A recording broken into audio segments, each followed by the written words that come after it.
I used to work the closing shift at a small grocery store in Ohio. By the time I locked up, it was always past midnight. The parking lot behind the store had only one flickering street lamp. Most nights my car was the only one left. One night, as I stepped outside and locked the door, I heard something metallic fall behind me. It sounded like a shopping cart tipping over. I turned around. The carts were still lined up perfectly. Then I heard it again. A slow, dragging sound, metal scraping across concrete. It was coming from near the dumpster area, but I couldn't see anything in the darkness. I started walking toward my car, trying to ignore it. Halfway there, the dragging stopped, and then I heard footsteps, slow, matching my pace. I stopped walking. The footsteps stopped, too. I turned around. Nothing. I quickly got into my car and locked the doors. My heart was racing as I looked back towards the parking lot. That's when I saw it. A shopping cart was lying on its side in the middle of the lot, far away from where the others were, exactly where I had heard the noise.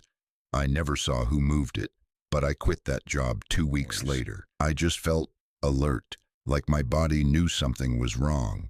That's when I heard it, a soft crunching sound outside my window, like someone stepping on gravel. I froze in bed and listened carefully. Crunch. Pause, crunch. Someone was walking very slowly back and forth right outside my bedroom window.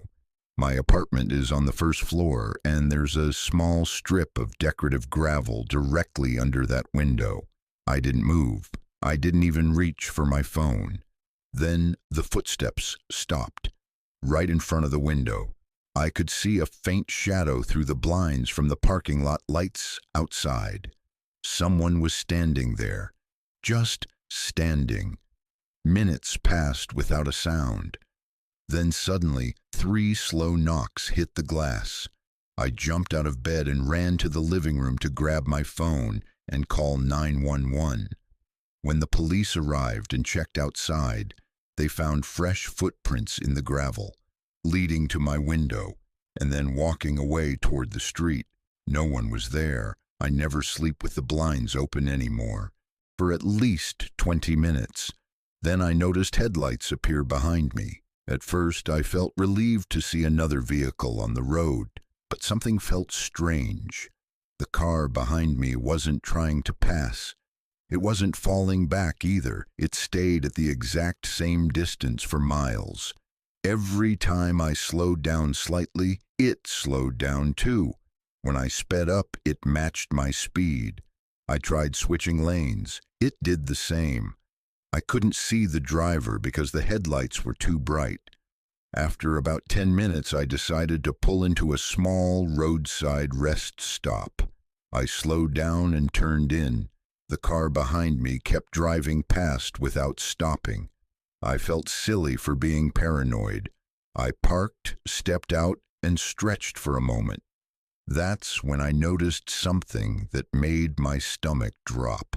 There were no tire tracks on the dusty ground leading into the rest stop, except mine. The surface was dry enough to clearly show where my car had turned in. But there were no marks from the car that had been following me. I looked back toward the highway. It was empty. No headlights, no sound, nothing. I got back in my car and didn't stop again until I reached the city.